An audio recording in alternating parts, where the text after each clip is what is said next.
Hello, welcome to my channel. My name is June. So 2020 is almost over. It's been a difficult year all around the world, but anyways, if you have becoming vegan as a New Year's resolution, first I want to say welcome. In the recent years, more and more people are beginning to choose more ethical choices, and yes, you are in the right place. So in this video, I'm gonna share with you a brief introduction to veganism, my take on it, the mindset of being vegan, and 10 helpful and practical tips for transitioning your lifestyle. Make sure you stay till the end because I'm gonna talk about nutrition. That's important. Alright, let's get right in. So first, the vegan mindset. This topic seems very strange to me personally after being vegan for just 2 years. If you think about it, it's not a how-to or should I issue. If you don't want to hurt someone or cause unnecessary pain and suffering to animals or damage to the environment or both, why should you be contemplating on whether you should not do so? You're already vegan, almost, because you've got the mindset. Now, one misconception about veganism is that it's a restriction, right? I'm talking about food mostly. But that's not the point. It is a lifestyle and philosophy. That's the consequence of it. It extends to diet. It really is about respecting and defending the right of every sentient being, regardless of what species they are, and not causing unnecessary harm and damage to them and the environment. But I'm sure it's taken most vegans quite a lot to turn vegan. So what is holding us back from the change? It's the change itself, because change is a scary thing.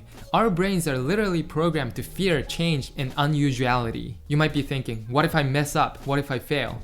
There's so much uncertainty. So to begin with, don't put that pressure on yourself. Just drop it. You shouldn't get into this with a negative mindset. And no vegan in this world is perfect anyways. Veganism isn't supposed to be a perfect thing. We all mess up. It's about doing what you can, and I'm sure you can do what you can if you want to. So being or becoming vegan is not or should not be a commitment, because your behaviors will follow your beliefs and values. You don't do vegan, you are vegan. Alright, now let's get a bit more practical. So when you're starting out, you should educate yourself. You need to educate yourself about what's happening in the animal agriculture, the environmental issues, and the human issues around the industry. These are the why, right? The reasons you want to change. Once you have those, you can always remind yourself of those. That will make it easier for you to change and stick to the lifestyle. Then educate yourself about nutrition and cooking. And then you can educate others. That's what I'm doing here, spreading the message. By the way, my next educational video will be the top 12 absolute reasons to be vegan.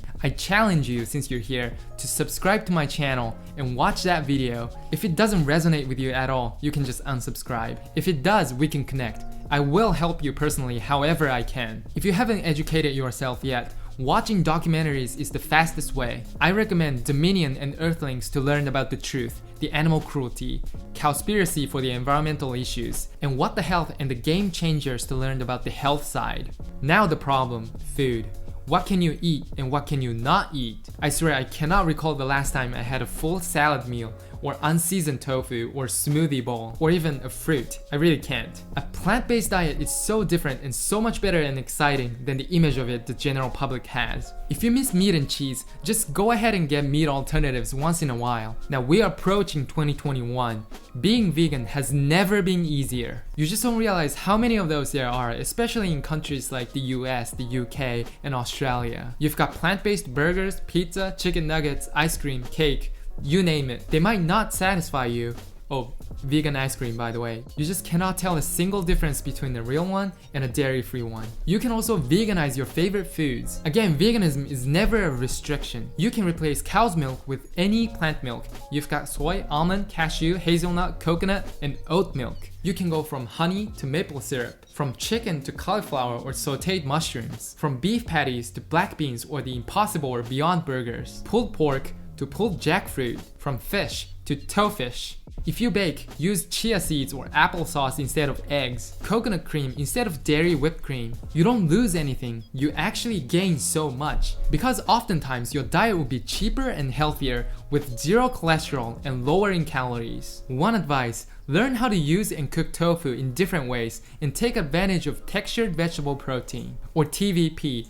I know it sounds like GMO, but it's not. What it is just the protein from soybeans, and it has a very ground meaty texture. You can't tell the difference in terms of the texture. You can use it to make vegan ground meat, burgers, bolognese sauce, meatballs, and things like that. If you have a kitchen, internet, and a device, I promise you will survive and eat well. You'll be exposed to so many foods and ingredients you have never heard before. That's because you're opening up the door instead of having a very closed diet, which is the meat-based diet where you eat pretty much the same things. Take this as an opportunity for yourself too, to learn and live healthier and just become a better human in general for the animals and the planet.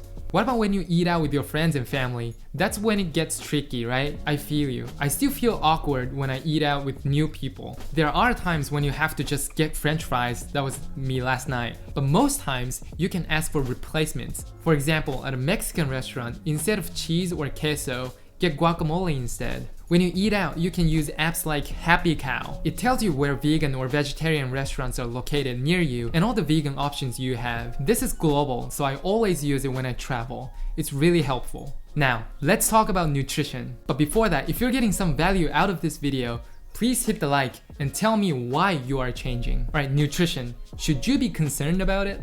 Generally, no. But for optimal health, yes. Vegans are less likely to be vitamin deficient. And if you eat 2 to 3 meals a day, it's practically impossible to be protein deficient. Yes, you heard me right. But for optimal health, the 3 things you want to worry about are B12, iron, and omega-3 fatty acids. First, personally, I do not take any supplements. People tell you you have to take B12 supplements if you're vegan, but that's not always true. You don't have to if you eat fortified foods like breakfast cereals, nutritional yeast, and fortified plant milks. But it's best if you take B12 supplements if you don't. Now, you might be thinking, a diet that requires you to take vitamin supplements must be unhealthy. I understand, but listen.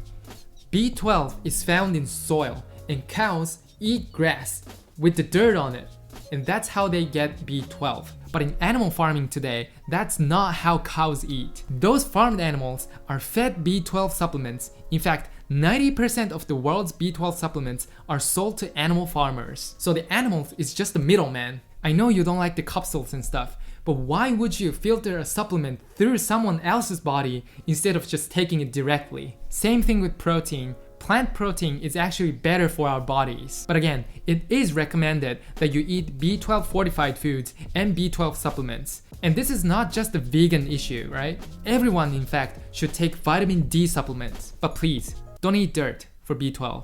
And for iron, make sure you eat leafy greens like spinach. You generally don't have to worry about it unless you're going from eating so much meat to only plants, because that could get you iron deficient. Now, omega-3. Everyone says, oh, you need to eat fish or some fish oil to be healthy. You gotta get that healthy fat for your heart and brain, and that's not true.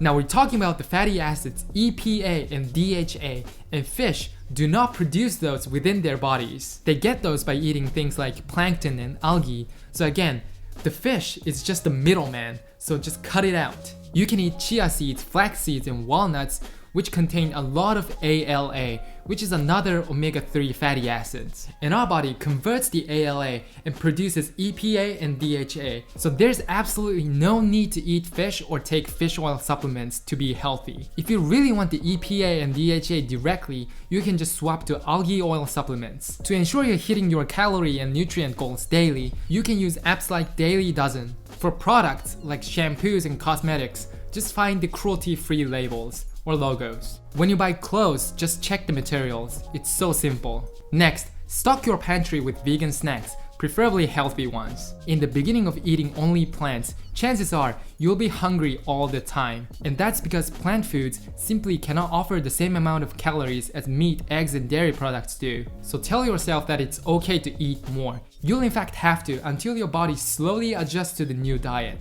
But in the end, your body will only appreciate you. Now, can you go through the transition slowly? Sure, you can take your time and ease into it. Take some extra time to do your research, remove the pressure, so it will be more sustainable for you. Most vegans, including myself, started as vegetarians. That's completely fine, do it.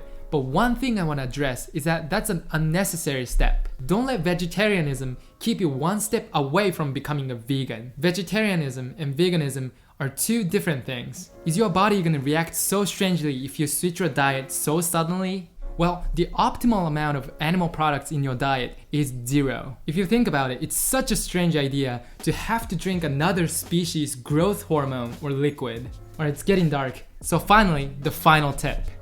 Join a vegan community.